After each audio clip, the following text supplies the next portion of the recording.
Teman-teman sekalian, dunia ini adalah tempat sementara. Saya ulangi lagi, dunia ini tempat sementara dan bukan menjadi target utama bagi orang beriman. Apapun yang kita miliki di dunia ini akan kita tinggalkan. Sebagaimana kita lahir di muka bumi ini dengan badan telanjang dan dibungkus dengan satu lembar selimut di awal lahir, dan kita menangis pada saat itu. Bahkan dalam pandangan medis, menangisnya bayi awal lahir adalah sebuah tanda sehat, ya. Dan juga pada saat meninggal akan sama. Kita akan menggunakan selembar kain kafan dan juga kita akan ditangisi. Kalau kita lahir kita menangis, maka nanti kita akan ditangisi. Itu sudah menjadi umum dan standar. Yang uniknya banyak orang mengetahui hal ini, tapi mereka coba menutup mata mereka, menutup hati mereka, menutup pikiran mereka, seakan-akan mereka akan hidup selamanya. Saudaraku seiman, seorang mukmin targetnya akhirat. Targetnya mati. Karena mati itu akan membawa dia kepada kehidupan abadi. Mati sebuah pintu yang akan membawa kepada kehidupan abadi. Itu yang kita harus tanamkan dalam benak kita. Tidak ada perlu yang dikhawatirkan dalam masalah kematian kecuali dalam keadaan satu. Yaitu Anda meninggal dalam keadaan bermaksiat kepada Allah SWT. Apakah itu kekufuran, ya? Apakah itu adalah kemaksiatan yang besar yang Anda tidak sempat taubat, maka itu Anda perlu khawatir. Tapi selama Anda berada di jalur keimanan, beramal saleh, patuh kepada Allah, mematuhi peraturan-peraturan Allah, menjauhi apa yang dilarang, maka tidak ada yang perlu dikhawatirkan. Justru orang mukmin rindu dengan kematian. Dan inilah yang memotivasi para sahabat ridwanullah alaihim dan orang-orang saleh sebelum kita, bagaimana mereka selalu ingin rindu mendapatkan mati syahid dengan berperang. Pada saat dikumandangkan perang, luar biasa. Mereka berada di saf-saf pertama. Bukan cuma orang-orang tua, anak-anak muda pun diantara mereka begitu keadaannya. Kita dengarkan kisah bagaimana Abdullah bin Abbas, Abdullah bin Umar, Abdullah bin Amr bin As, dan sahabat-sahabat Nabi yang lainnya masih kecil-kecil umurnya di perang Badr. Pada saat Nabi SAW panggil atau di perang Uhud, maka mereka berlumba-lumba ingin berada di jalur peperangan tersebut supaya mereka ikut, karena mereka sudah tertanamkan memang target kita bukan dunia, semuanya akan kita tinggalkan, ya. Para sahabat ridwanullah alaihim, mereka itu tidak pernah merasa sedih kalau ketinggalan apapun atau kehilangan apapun dari urusan dunia, apapun itu walaupun besar di mata orang. Yang mereka sedih justru kalau mereka terlewatkan waktu untuk beribadah, luput dari sholat berjamaah di masjid, luput dari sholat malam, luput dari membaca Al-Quran yang sudah dijadwalkan, luput dari sedekah, luput dari segala macam perbuatan kebaikan ini. Disitulah mereka merasa sedih. Tapi kalau dunia mereka gak pusing. Karena memang kata Nabi SAW, raka'atai al-fajr khairu minad dunya wa ma fiha.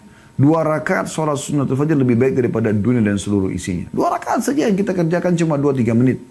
Setiap subuh Anda bisa dapatkan itu. Tidak ada sesuatu yang menjadi target utama orang beriman, ya, di dunia ini. Kecuali hanya dia tunggangi dunia untuk kebutuhan akhiratnya. Apapun yang dia lakukan hubungkan dengan masalah akhirat. Makan, minum, semua itu dikonsumsi karena memang kita memberikan hak tubuh kita sehingga bisa menerima pahala di sisi Allah Subhanahu wa taala. Bukan hanya sekedar menghilangkan lapar dan haus, maka akan jadi mubah kalau itu niatnya. Tapi kalau kita niatkan karena memberikan hak jasad yang Allah sedang amanahkan, dan rasa lapar, rasa haus ini Allah yang munculkan supaya kita memberikan hak tubuh kita, dan kita gunakan agar tubuh kita lebih kuat dalam beribadah kepada Allah SWT, di situ akan nilai pahala. Ya. Itu juga dengan tidur, awalnya mubah, bisa menjadi sunnah, bisa menjadi ibadah. Kalau Anda niatkan memberikan hak tubuh, Anda mengantuk, Anda letih, berarti tubuh kita sedang butuh istirahat. Anda tangkap sinyal itu, kemudian Anda ya beristirahat. Dan niat istirahat ini untuk menguatkan tubuh agar bisa lebih kuat beribadah kepada Allah Subhanahu wa taala. Mandi, bukan hanya sekedar mandi biasa. Mandi biasa supaya hilang rasa gerahnya, itu mubah, tapi dia bisa menjadi sesuatu yang sunnah, ya, ibadah yang baik kalau Anda mengerjakannya karena ingin memberikan hak tubuh dan juga supaya ya tampil lebih bersih dalam beribadah kepada Allah SWT. Sampai Imam Malik rahimahullah setiap kali mau menyampaikan hadis Nabi SAW, beliau selalu mandi, beliau menggunakan baju yang terbaik, beliau pakai wangi-wangian yang terbaik, gitu kan. Ya, begitu juga Imam Abu Hanifah rahimahullah setiap kali mau tampil mengajar ataupun beliau mau sholat malam, beliau selalu menggunakan pakaian yang terbaik, bukan untuk dipuji oleh orang, tapi karena ingin menggunakannya dalam ibadah kepada Allah Subhanahu wa taala, gitu kan? Maka di sini harus bisa diatur bagaimana niatnya, ya. Jangan pernah teman-teman targetnya dunia, karena akan pendek sekali, ya. Tapi kalau maksudnya pendek sekali targetnya, ya. Tapi kalau diniatkan untuk akhirat maka akan sangat luar biasa. Ya. Akan sangat panjang ya sesuatu yang kita lakukan ya, dalam arti kata dalam hal memasang target ya dan mengejar apa yang terbaik yang akan kita raih nanti di akhirat sana. Kita akan buka dengan hadis Aisyah radhiyallahu anha di mana beliau berkata bahwasanya Rasulullah sallallahu alaihi wasallam bersabda, "Man ahabba liqa Allahi ahabba Allahu liqa'ahu. Wa man kariha liqa Allahi kariha Allahu liqa'ahu." Barang siapa yang rindu, suka, ingin berjumpa dengan Allah, ya, maka Allah pun akan rindu berjumpa dengannya. Dan barang siapa yang membenci pertemuan dengan Allah, Allah pun akan membenci pertemuan dengannya. Ya, perhatikan di sini. Kemudian fakultu, ini jawaban nanti ya. Kalau anda mengatakan apa hubungannya hadis ini dengan bahasan kita, coba perhatikan. Fakultu kata Aisyah, maka aku berkata, ya Nabi Allah, wahai Nabinya Allah.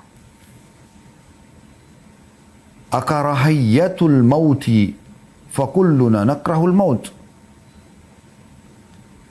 Faqala laysa kadhaliki. ولكن المؤمن إذا بشر برحمة الله ورضوانه وجنته أحب لقاء الله فأحب الله لقاءه وإن الكافر إذا بشر بعذاب الله وسخطه كره لقاء الله وكره الله لقاءه. Artinya kata Aisyah radhiyallahu anha, apakah yang dimaksud benci akan kematian wahai Nabi Allah? Tentu kami semua takut dengan kematian. Nah, di sini yang menjawab tadi apa yang saya jelaskan dalam pembukaan kita ya.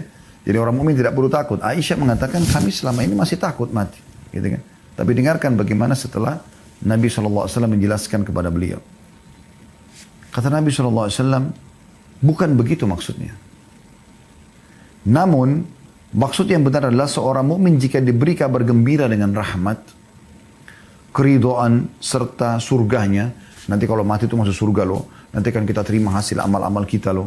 Nah, misalnya kita bahasakan begitu. Maka dia pun akan rindu mati. Dia ingin rindu segera bertemu dengan Allah. Karena untuk bertemu dengan Allah kan harus mati dulu. Gak mungkin tidak gitu. Ya. Maka Allah pun suka bertemu dengannya. Dan barang siapa yang benci, jika orang kafir diberikan kabar tentang siksa Allah dan ahli maksiat. Nanti kau akan dimasuk neraka, nanti kau akan disiksa. Maka dia pun benci untuk bertemu dengan Allah. Maka Allah pun benci bertemu dengannya. Hadis ini sahih riwayatkan Imam Muslim.